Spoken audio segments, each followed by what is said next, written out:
Some leaders leave footprints, others leave libraries. You're tuning into the Authors on Mission podcast, where industry giants become literacy legends. In every episode, we talk with authors who turn their brilliance into books that transform lives. I'm Danielle Hutchinson, your host and Chief Creative Officer at Authors on Mission. Welcome to your authorship experience.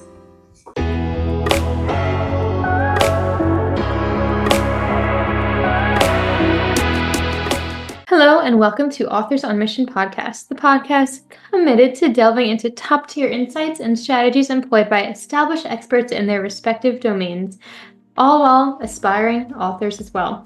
I'm your host, Danielle Hutchinson, Chief Creative Officer at Authors on Mission, and today I'm thrilled to welcome Betsy Pepine, best-selling author of Breaking Boxes. Betsy is a serial entrepreneur, has built multiple successful businesses in real estate, including Pepine Realty, with many different degrees, some amazing recognitions in her line. She has gone beyond business success and been helping at-risk families face housing insecurity. Her work has earned endorsements from many different high-level people who we're going to talk about. And today we're also just going to talk about her book. We'll explore how to break free from the boxes that are confining you and how this wisdom can help you become an expert in your own right. Without further ado, Betsy, welcome to the Authors on Mission podcast. Oh, thank you. So happy to be here. Yeah, it's an honor. I'm really excited to dive into this, and I'm loving just the story behind all this, how you built your own business, real estate, and then you took what you learned and you kind of put it into the book for everyone else to also learn from. So I'm really excited to learn more. Can you explain, a little bit more about yourself and what led you to writing Breaking Boxes? Sure. I am a broker of real estate in North Central Florida, and several years ago, I became aware, despite I've got some successful businesses, I've been very blessed in that way, but I just felt myself feeling discontent and went on an exploration of why that might be. And honestly, it took me about a year to even admit to myself that I wasn't happy, because I didn't feel like I had the right to be unhappy. We see so much in our world that's bad. And I know that I live a privileged life. So how could I be unhappy? But even though on paper it looked great, I just wasn't. So I went through this journey and exploration and did a lot of different soul searching things. Like, I've always journaled, but I was introduced to meditation, yoga, bioenergetic work, EMDR, regular therapy for the first time. And the common thread of this feeling of discontentment was finding that I felt confined in a lot of instances in my life, whether it was confined by the expectations and opinions of others, of systems, of industries, of my gender, a host of different external forces, and just feeling like I was put in this box that wasn't always meant for me. And so the journaling became these stories of instances throughout my life and my sometimes unsuccessful attempts at getting out of them, sometimes successful, and kind of the unearthing of that. And when I started sharing my story with others, they would share their stories with me and feel stuck. And so my goal in writing the book was really to just, if I could help one person get out of a box that they may be in, then it would have been worth the effort. And so that's how the book came to be, and that's why I wrote the book. Well, thank you so much for sharing that. I love that you were able to find this common metaphor throughout your life of boxes, right? And then kind of put that into a framework that could help just so many other people who are struggling with such limitations and identity. So it's really amazing that you were able to do that. There's so much I want to touch upon. I think I'm going to go into a little bit about you to begin with, though, because you talked to me a little bit before this podcast, and you mentioned to me about, just from a young age, you've always been in that entrepreneur spirit, right? From a fuzzy pencil factory in 4th grade and all that. So do you mind just sharing a little bit about that? What inspired this drive in you from the start, and how's it evolved throughout your life? My mom said I came out of her wound with a business spirit. So I don't know. I don't feel like, I think it's just who I was and who God, source, universe wanted me to be. I fought it for a long time because it wasn't something that was valued in my family. I came from a healthcare background, and there was a high expectation for me and my siblings to be physicians. And so that was a very difficult box for me to get out of.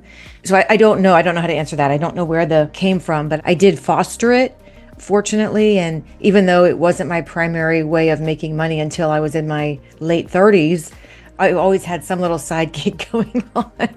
I mean, it could be craft shows. It could be, I used to make purses and belts and sell those out of my house. My ex-husband and I used to do this odd sand art business on the weekends. And I mean, we just always were doing crazy things because I had an entrepreneurial spirit and he supported that. And so it's just always been a part of who I was, I think.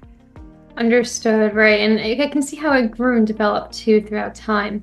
But I realized too, it's a little bit challenging to talk about because you have mentioned that, you did feel as if you were in that box and a little bit constrained. Privately, you mentioned to me that you felt like Jim Carrey in the Truman Show, which I thought was a kind of funny analogy there. So I'm wondering, do you use these kinds of other metaphors and stuff in your book as well? I mean, we talk about the boxes, but, And a lot of reworking, because initially I had all these stories about the boxes, and then I also had stories about real estate. Some had to do with boxes and some didn't. And I was really trying to figure out what else went into the writing process, I guess what I'm trying to get at here, right? Because in order to fully explain our framework and our ideas, there's a lot that goes into that. So how did it start off? Was there some outlining involved, or did it just come from the heart? There was a lot of outlining involved, and a lot of reworking. Do I want to write a lead gen book for my business, which is what a lot of my colleagues do? Or do I want to write a book that's totally, nothing to do with real estate per se, but some experiences have occurred in my career? And so that was a struggle. And then once I said, no, I really want to do this passion project, and created an outline, then I could start visualizing how the book was going to be. And then once I had all the stories in place, I said, okay, how am I going to make this make sense? And for me, I roughly grouped them into a before, middle, and after. So the before stories were kind of before I even was aware that I was feeling confined by boxes. And then the middle was, okay, I've got this awareness. I can feel that I'm misaligned in some areas of my life, but I don't choose to do anything about it. I choose to stay. And then the last and the largest section of the book are stories about me being aware of the boxes and having an exit strategy and exiting in a way that felt true to me. So I kind of did a before, middle, and after, and then interspersed in it is some dialogue about how to help others do the same. Understood. Yeah, so I can see where you're coming from then. You definitely needed like that structure in there, like before, beginning, and after all that. So, really important thing for anybody listening today to also hone in on. You sometimes you can just write, but it's good to have that framework in place as you write it. Now, I know that you are just such a busy woman, all these different businesses and ventures. How did you find the time to sit down and write this book within your busy routine? So I don't like to stress myself out, and I don't like to create unrealistic expectations, and so that I'm disappointed. And so I said to myself, okay, this is a passion project. I didn't have a time crunch. I wasn't trying to meet some type of artificial deadline. So I said, okay, without disrupting my life, I could commit to an hour a day, 5 days a week. So that's what I did. First thing I did in the morning, I got up and I wrote for an hour a day, and an hour got me about a page. And then I took the weekends off. And so that got me the book. At the end of the year, the book was completed. Then it had to go through, editing and all of that. But the book was done after a year. So it was just an hour a day, 5 days a week. And that worked for me. It was manageable. It didn't seem unobtainable.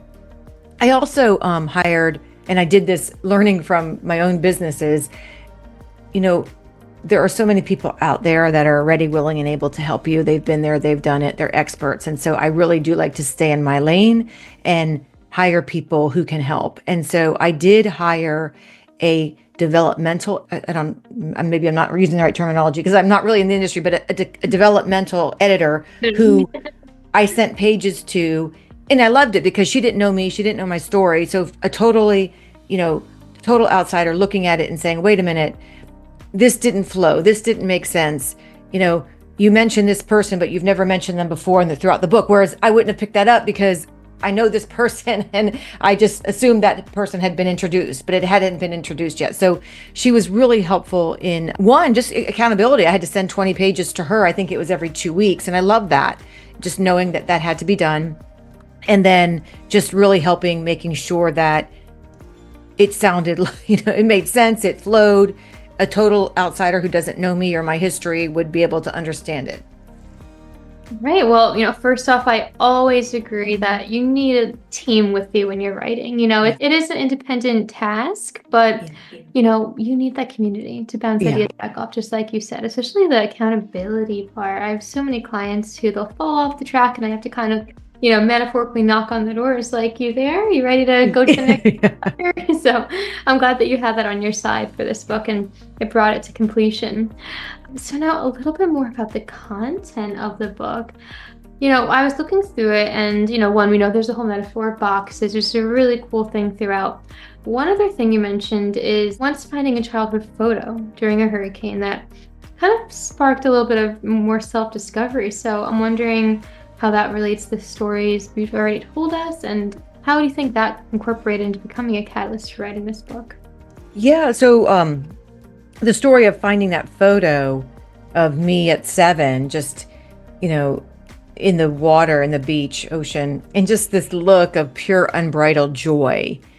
I hadn't felt that. And when I saw it, it was just electrifying because I hadn't felt that in decades.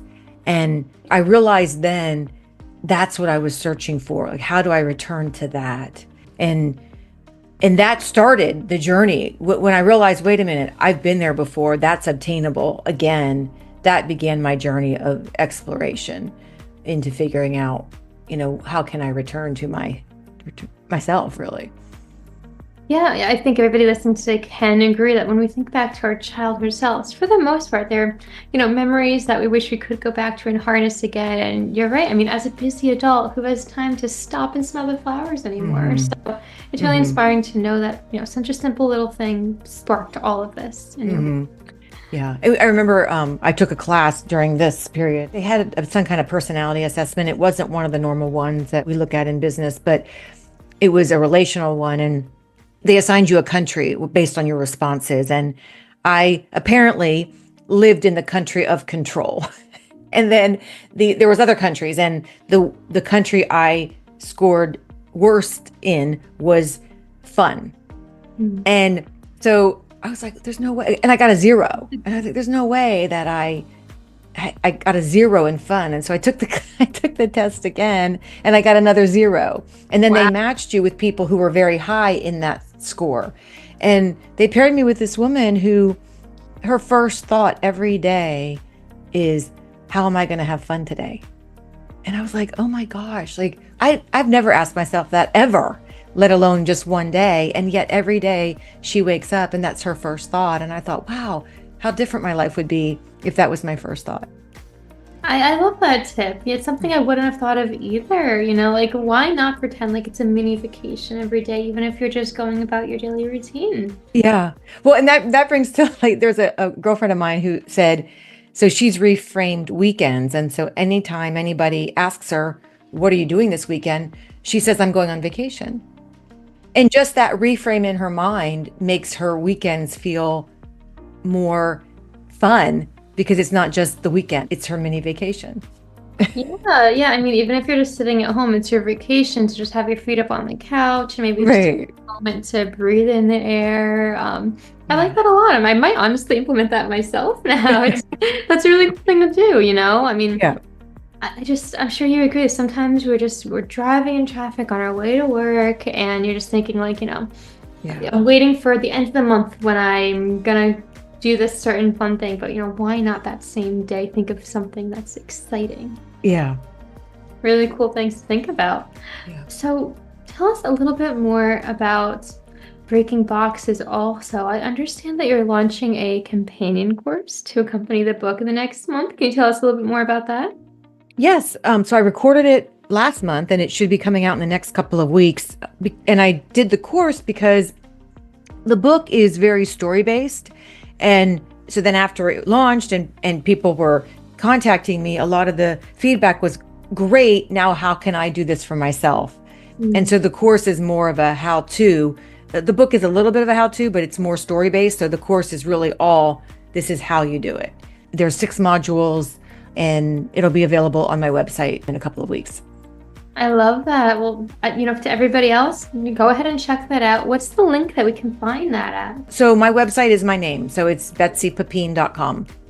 There we go. So we're going to put that link in the description box as well. So if anybody listening goes ahead and clicks it at the end of the episode, you can check it out and hopefully, just keep an eye out and see when it's released, because what more can you do than have a book and also just this course to, be a companion to it? What exactly motivated you to expand this into that? Really the demand from the readers asking how to. And so I said, you know what, either I write a second book or I do a course. And so I mentally wasn't up to writing another book. Maybe in my future I will, but not right now. And so developing a course is a lot quicker than writing a book. Yeah, of course. But also the other side of that is, you're then stretching your message to be even more, right? More resources for people, more amplification for you and your brand. I get exactly, where you're going with that, and even more people to help. Yep. Speaking of helping people, have you received, and people have been asking questions on how to implement, but have you ever received feedback from somebody who did implement it and found some positive change in their lives because of it, or anything along those lines? I have not had people contact me after the fact. It's more before, and how do I do this? But no, I hope I get that feedback. I have given talks, and I have gotten people afterwards. They come up and they're like, "Oh my gosh, I can't wait to do this." So I feel it's definitely making an impact. But no, I don't have a success story after the fact. Well, that's just yet, right? That's right. Yeah. Now that you have the companion course coming out, more and more people are going to be checking it out and picking it up. And that's the true treasure of being an author, is that you do get people to do reach out sometimes and tell you what it's.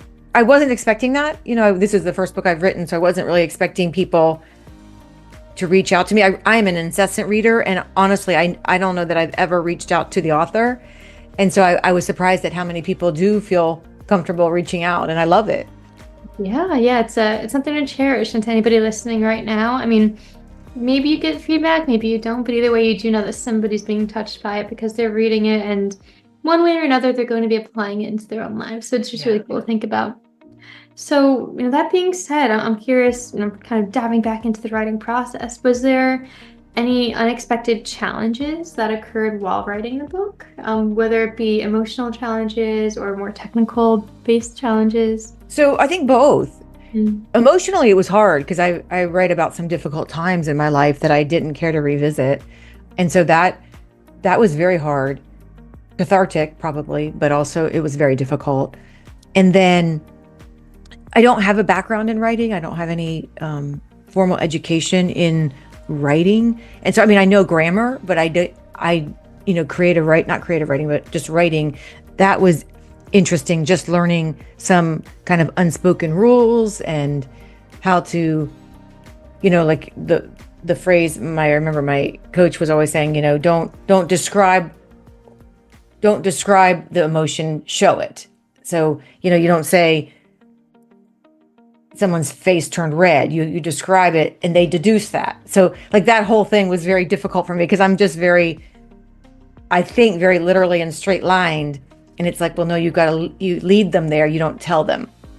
You show them, you don't tell them. So it's like little rules like that were interesting for me. And so that was interesting. And then what was great was, so then I got to learn, I didn't know about all the different kinds of editors. So I had this developmental editor. And then when I finished the manuscript, I hired a copy editor.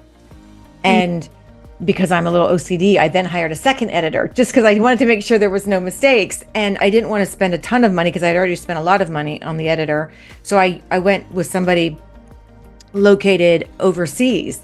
And that was fantastic because she picked up on things that if somebody not from our country read, they would not understand some of the things. So I got to go back and had to rework a little some things just because it wouldn't have been obvious to a foreigner or a non-American what I was implying. So that was really interesting to me too.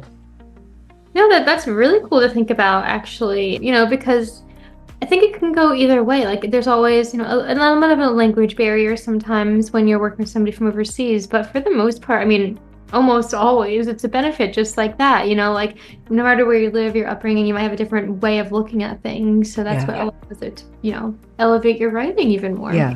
Our team here at Authors on Mission, we have people from all over the world too. And so, all those different perspectives just helps to bring the book more to life. That's really cool that you did that. And Yeah. 3 different editors. That's, hey, kudos. I mean, how the book is as good as it can possibly be before you put it onto the shelves. Yeah. It's always good.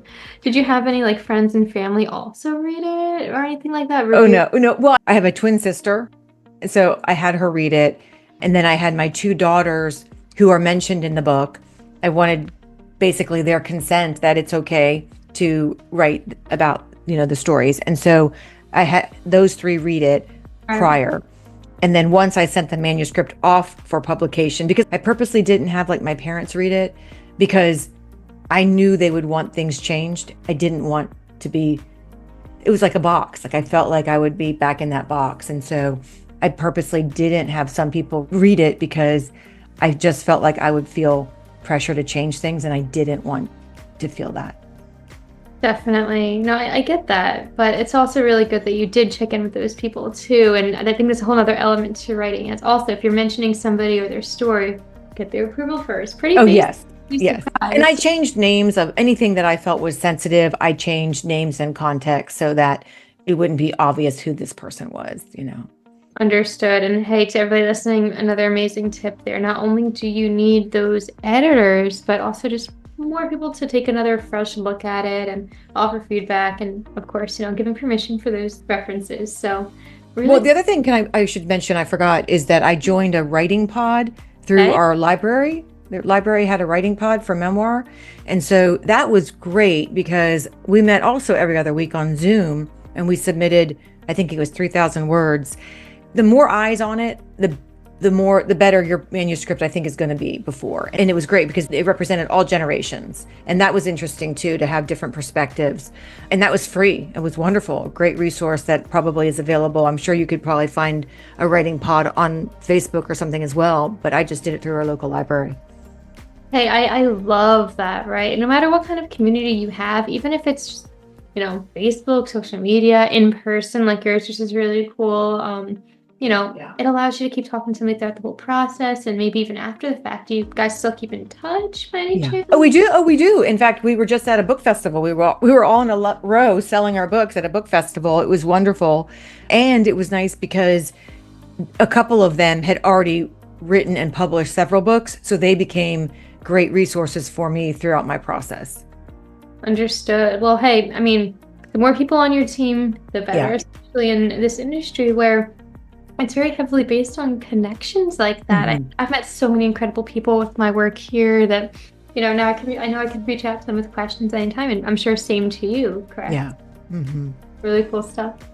So that being said, I guess I'm curious to know also, what else might be in store for the future? And you have the companion course coming up. Have you considered any additional books? I think you already answered that, actually. You don't, but what else might be on the horizon? I feel like it's far from the end for you. Well, I mean, I do think I'll write another book. I don't know if it'll be a passion project. I think it might be more based on my business and a lead gen book for real estate. That would be something that wouldn't be as emotionally draining and it wouldn't take as long. So I definitely see that. I really enjoyed, I'm very creative. I love art. I love a lot of different, mediums using my hands. And I was surprised when I wrote, I wasn't expecting to have that same feeling, but it was like an art.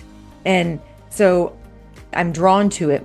And I do feel like I would probably write something. I do write for like a magazine now, and I'm on a website that whenever a journalist needs ideas and articles, you can submit yours. And so I do that. So shorter form. So I'm enjoying doing that. So I see more of that and also more speaking. Okay, awesome. And well, the speaking is for sure something I think everybody here should be checking out if they're interested in, maybe watching some past recordings or following your next ones. Where can they find those?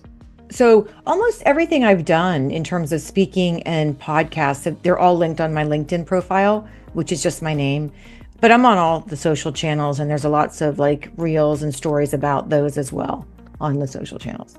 Oh, awesome. Okay, so we're going to put all of your tags in the description. I know you sent me a bunch of them from LinkedIn to Facebook to TikTok to YouTube. So it's always good, again, staying connected with others, having, those media handles to allow everyone to check out your content. Perfect. Thanks. So as we, sort of begin to come to the close here, not quite yet though, I'm curious, let's dive back into the breaking boxes. And my question is, for anybody listening today, we've heard you talk a lot about what it means to, discover yourself. What kind of actionable tips might our audience members be able to implement, perhaps right after the podcast, that is related to your book and breaking these boxes? Yeah. So there's a couple things. One is, for me, the first step of getting out of a box is being aware that you're in one. And that means that you recognize that there's choices outside of the current situation that you're in. And that took me a long time to realize. And there's always, there's always options. So, don't ever feel like you are truly boxed in, because there are options. And so having that awareness, sometimes for me, that first sign of awareness is just tuning into what your body is telling you, because our bodies tell us before our minds know if we're misaligned in something. And so being acutely aware of how you're feeling will be probably our first sign that we might be in a box that's no longer serving us. And then once you identify a box that you do want to exit, usually there's a fear that's keeping you inside. And I've boiled it down to 3 basic fears. There's fear of failure, fear of loss, and fear of change. And so I like to write that down. Exactly. What is it that I'm fearing? Once I write something down, it becomes very less scary and more doable. And so I would tackle each one. And so if it's fear of failure, that one to me is no longer an issue. And I think of failure as another box that we can choose to label outcomes in. And I just choose not to label my outcomes in that. And so that one I don't really struggle with anymore, but fear of change is hard. We are human. We like to know what's going to happen. We like to know what to expect. We like to be comfortable. And so to me, that's really a muscle. If we exercise it every day, we become more comfortable being uncomfortable. And so I purposely seek out opportunities to make myself uncomfortable on a daily basis. It might just be a cold shower in the morning, but it makes me incredibly uncomfortable. And I know that I'm building up resilience. And then the last one, the fear of loss, that one I try to, again, address exactly what is it that I'm fearing of losing. And usually it's either status, which is really my ego. And I just say, Betsy, put your ego on the shelf and move in the direction of your dreams. Or it's fear of loss of social connection.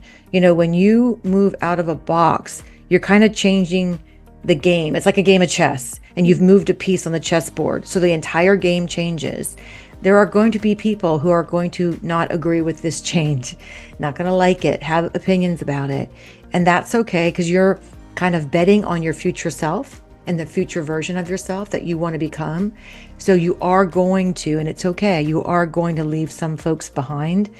I love the book Necessary Endings by Dr. Henry McLeod. He talks about necessary endings, and it's like pruning a bush. And, once a year you prune back your shrubs so that they grow.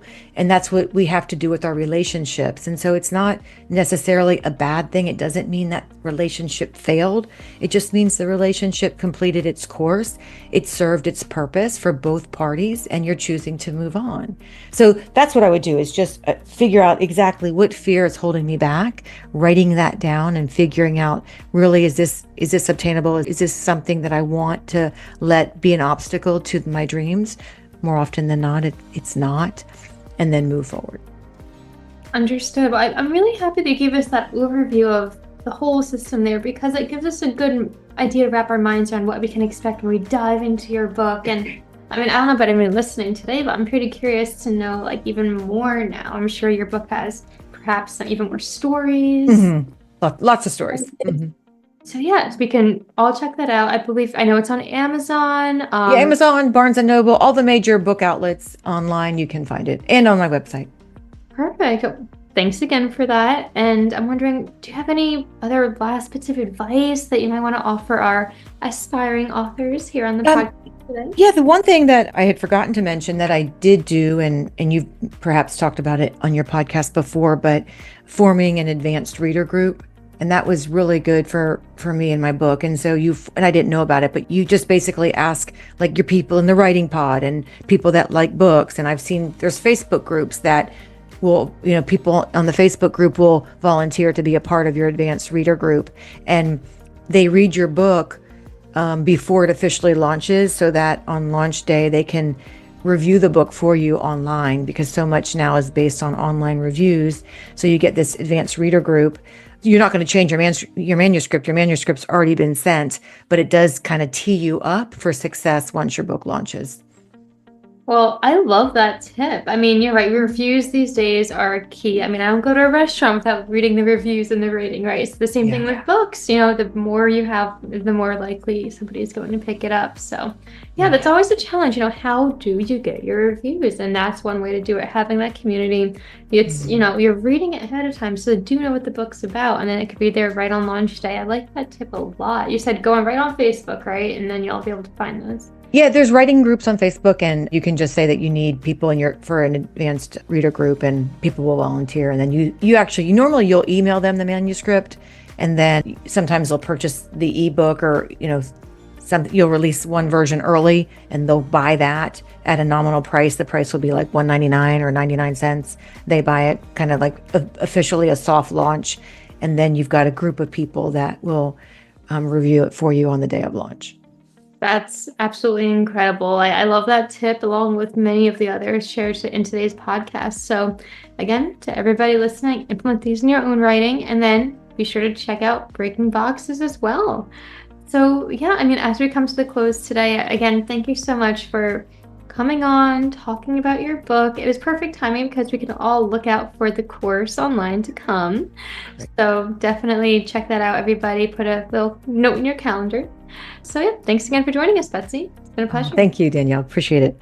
Of course. And to our audience, remember, Authors on Mission is dedicated to empowering you with the knowledge and self-assurance needed to become an expert in your field as well. Betsy's story shows us that success comes not from what you build externally, but from the internal work of recognizing and dismantling your boxes that are holding you back. So again, check out all of Betsy's links, and keep an eye out for the next companion course coming up. Until next time, this is Danielle Hutchinson from the Authors on Mission podcast, and we don't merely discuss authors and entrepreneurs. We immerse ourselves in their world, crafting best-selling books and staying ahead of the curve in business trends. Until next time, keep reading, keep writing, keep inspiring, and keep leading. Have an amazing day, everybody. This is Danielle Hutchinson reminding you that somewhere, someone needs the book that only you can write. Visit authorsonmission.com to start your legacy. Until next time, keep leading, keep inspiring, and keep thinking in chapters. Have a great day.